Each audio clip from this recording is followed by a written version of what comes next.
আসসালামু আলাইকুম, শুভ সকাল। আমাদের কৃষি কালচার দেখতে স্বাগত জানাই। 13 দিন পর আবার এসে হাজির হলাম আমার খামারে।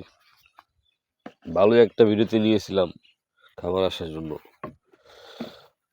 আমার আব্বা আম্মা বাড়িতে যেহেতু আছেন, তারা চাচ্ছিলেন না আমি ঘন ঘন বাড়িতে আসি, সময় এবং অর্থের অপচয় করি, তাই একটু দেরিতে এসেছি। এবার আসার মূল কারণ হচ্ছে খামারের একদম প্রকৃত অবস্থা নিরূপণ করা।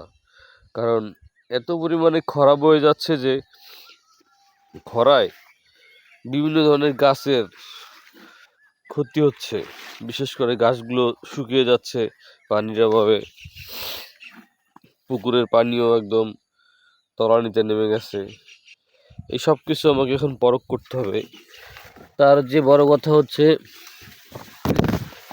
গাছের গোড়ায় পানি দিতে হবে।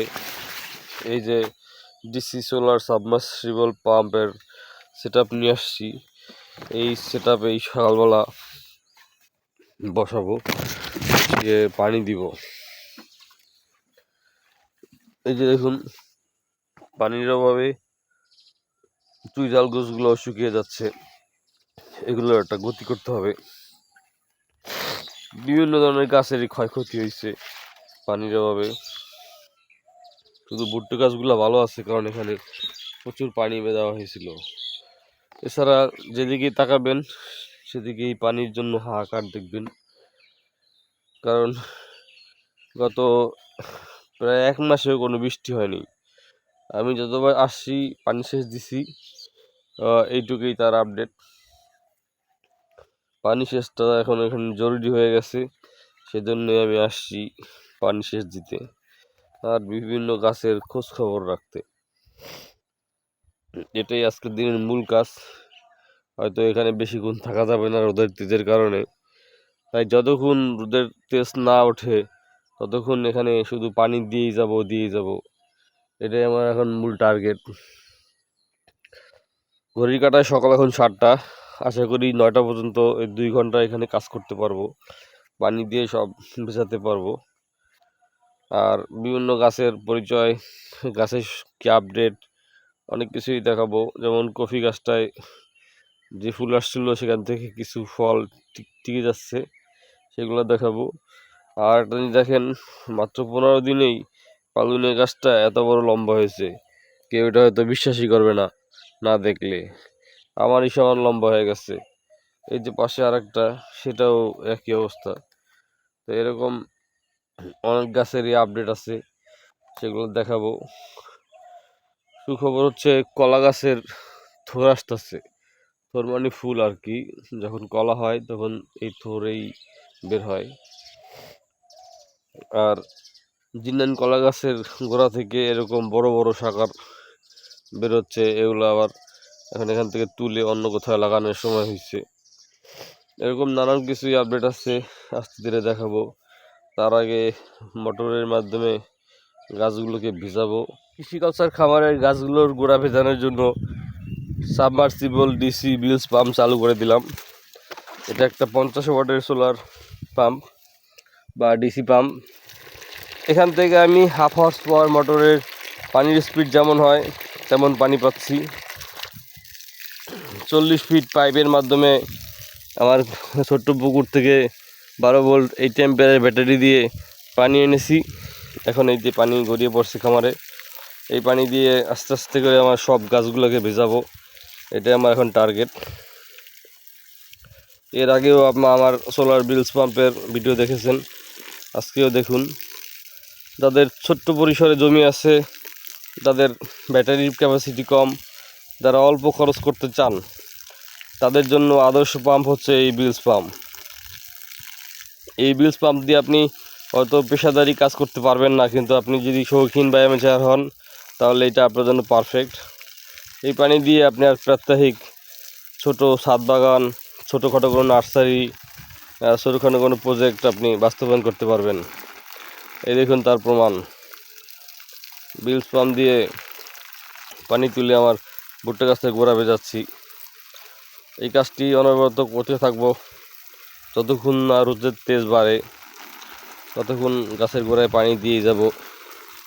কারণ প্রায় 10-11 দিন পর আসলাম।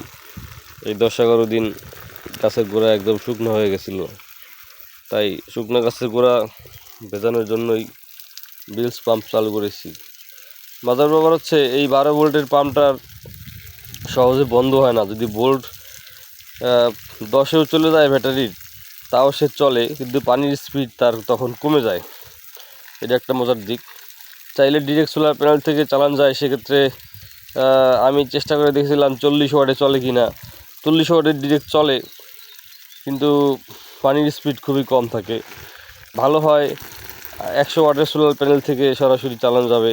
সেক্ষেত্রে একটা স্টেপ ডাউন কনভার্টার ব্যবহার করেছিল, নাহলে মোটর জ্বলে যেতে পারে।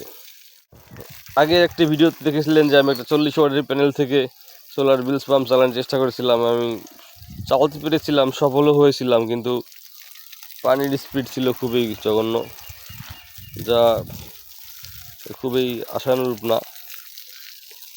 তো এখন গাছের গোড়ায় ভিজানোই আমার মূল কাজ।